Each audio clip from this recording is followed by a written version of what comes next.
Right then, BT have sent me this unscripted, but it's actually a script. And this in this box, which I've not seen yet, and I've got the keys for right here. This is the script of the 2019-2020 season, as put together by football data experts. They've got Opta, they've got Squawka, and they've got Google to try and mastermind how the 1920 season is going to take place. So I'm going to have a quick look at this. I'm going to open it, and I'm going to see where United are coming this year. I don't think we're going to win it. I don't think the football data experts are going to say that we're winning it. But surely they've got to look at what Solskjaer did in that first 10, 12 weeks, and I think that we've got to be in the top 4. I think we've got to be. Probably 4th is what I would say. So, unscripted, but with a script.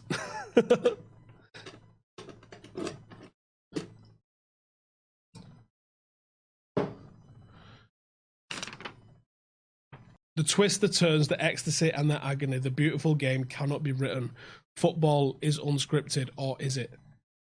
To put this to the test, we've commissioned some of the leading names in football data and analysis to script the upcoming season before a ball's even been kicked.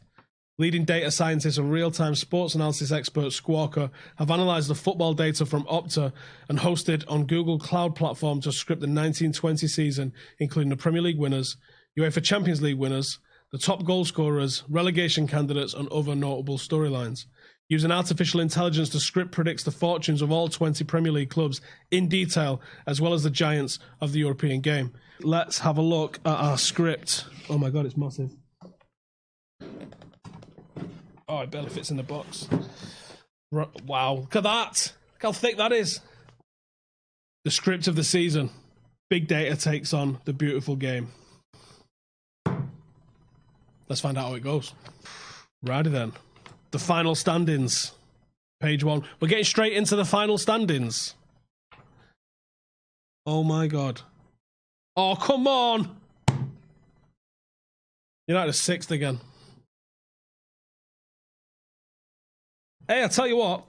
Me and McCullough did a video yesterday, and he had the bottom 3 in the exact same order. Oh, look at that. Newcastle on goal difference to Burnley. Wow. I had Brighton going down. I reckon Brighton are on 40. Right, so let's look at the top then. So City on 94. They've lost 2 games this time. Only conceded 21 goals, 96 goals for. Liverpool are on 88 points. I feel like there will be a little bit of a drop-off like that. Tottenham on 75 points. And then a point separates Chelsea, Arsenal, and United. Oh, come on, man. 12 defeats we've got. So United currently 6th place, 20 wins, 6 draws, 12 losses, 72 goals for, 51 goals against. That's bad, isn't it? I don't know if Wan-Bissaka can sort that. Maybe Maguire changes that, because it's obviously written before and if Maguire signs. So City equal British football's all-time record for consecutive titles. The only other 3 in a row winners are United, Arsenal, Liverpool, and Huddersfield. Liverpool become the 2nd team in history to complete 3 consecutive Premier League seasons unbeaten at home. Do they though? No Manchester United side has ever lost more games in a single Premier League season. Cheers for that. Even under Moyes. Norwich City are the first team to ever be relegated on 5 separate occasions. I think that is very likely to happen. Okay, the Golden Boot. Oh, let's have a look. Mo Salah equals the record for consecutive Golden Boot wins. Come on, man. This feels a little bit like everything's just going according to the script. Where's the surprises in this? They've got Salah on 29 goals. It's a lot of goals. Kane on 24. Aubameyang and Aguero on 23. Sterling and Lacazette 17 and 16. Harry Kane's now the joint 10th scorer in Premier League history with 149. Aubameyang is the first Arsenal player to score 20 league goals in a consecutive season since Thierry Henry. This feels a lot like it's just going as per last season. I wanted to see some shocks in this. Jamie Vardy's 10 strikes takes his career total to 90 Premier League goals, surpassing Ronaldo and Dennis Bergkamp. Alrighty. The Playmaker Award. This assists, is it? No player has more assists since the start of the 18-19 season than Trent with 23. I reckon he's getting another 11. Sterling's the first player to get 10 goals and 10 assists in 3 consecutive Premier League seasons. Ozil breaks into the top 20 assist providers in history, overtaking Cantona and Scholes. Iwobi records as many Premier League assists as his uncle JJ Okocha managed in his career. What makes you think that Iwobi and Ozil are going to pull 11 assists out each? Where's that come from? I think that's wrong, for starters. And that changes. Oh, United and Arsenal on the same points. United are overtaking Arsenal. Heard it here first. The Golden Gloves, 21 clean sheets for City, 20 for Liverpool, 7 clean sheets for United. Near enough relegation form. If David De Gea's head's back in the game, that's not going to happen. How are Palace ending up with 12 clean sheets? This is used data that suggests that Wan-Bissaka's still there, and he's not. I think United are more likely to have 12. How the title race unfolded, we're not even in it. Look at that. City, Liverpool, Tottenham, Chelsea. Looks like City basically lead from about 23 games in. This is the first time Chelsea have failed to win the Premier League after topping the table at Christmas. What makes you think Chelsea are going to start that well? Especially with no Hazard. The Blues' 7-match winless streak from game week 22 to 28 is the longest such run of any top 6 team all season. Back-to-back runners-up Liverpool have not spent a single week outside the top 3 for 2 years. Only 5 different teams ever occupied first place: Brighton, Chelsea, Liverpool, City and United. When do we top it? Must have been like the first couple of weeks. Guardiola has achieved 3 of the top 5 single season points in Premier League history, which shows you that it's getting easier to win. Across the whole division, Villa collected the highest proportion of their points away from home. Brighton were the only team to spend a game week in both first and last place. Unlucky. Only 4 teams have scored fewer than Burnley's 31 goal total in a Premier League season and avoided relegation. That is Burnley's problem, is that they do struggle to score goals. Newcastle won 9 points from games versus the Big Six, more than 3rd place Spurs and 4th place Chelsea. Norwich have been relegated more times than any team in Premier League history. All of Sheffield United's last 3 campaigns have ended in relegation. That's not changing. How the table looked at Christmas. Up 6th again! Can't we catch a break, man? Jesus. Big Six mini league, because that's all important, isn't it? City top it, Liverpool second, Arsenal and United very similar, and then Chelsea, Tottenham really struggling. United get 4 wins, concede 18 goals though.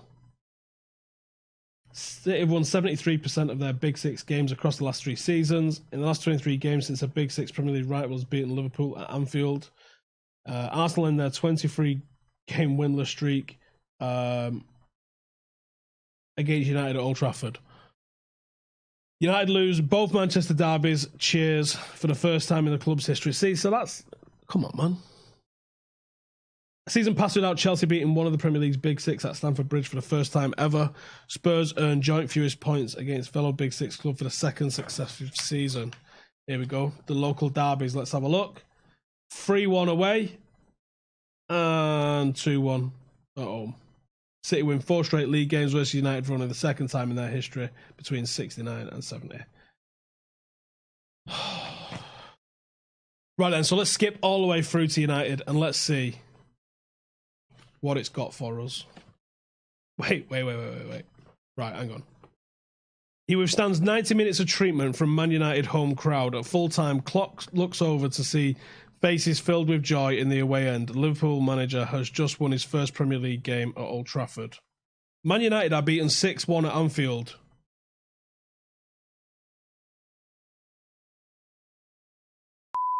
Big questions loom over Old Trafford. Ole Gunnar Solskjaer appears to have all the answers again. Man United win their first 3 games by an aggregate score of 12-3. Pants off in the Stretford end. Luke Shaw is involved in 1/3 of their goals now. This, all right. The form of his career. Everyone gets carried away as they end a game week top of league football for the first time in 2 years. I mean, it's game week 1 to 3, isn't it? All right. Bad theatre, game week 4 to 9. The wheels are off. Nice one. United suffer a deflating draw domestically and in Europa League. Arsenal beat them away in the Premier League for the first time since 2006. Liverpool pick up 3 points at Old Trafford for the first time under Jurgen Klopp. United dropped to 8th.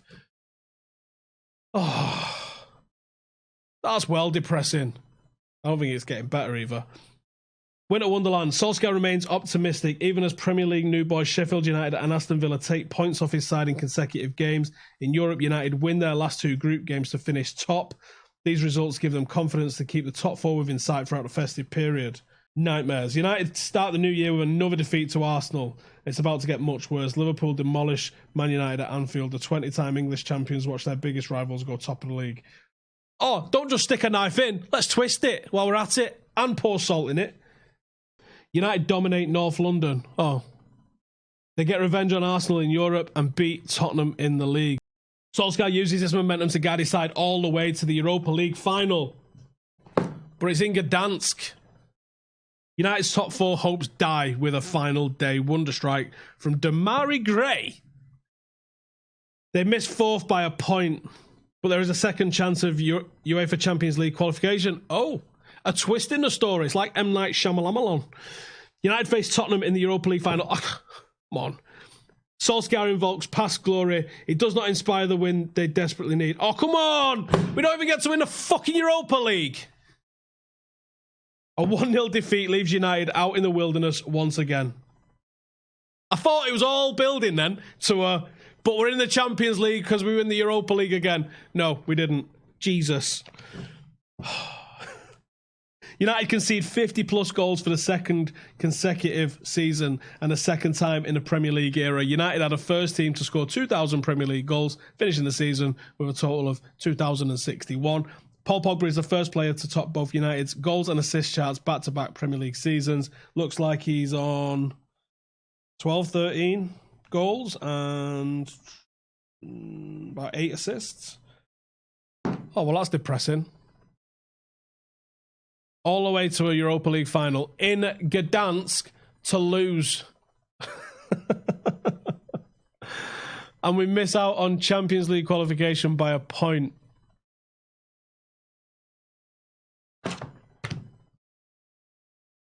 Bring it on.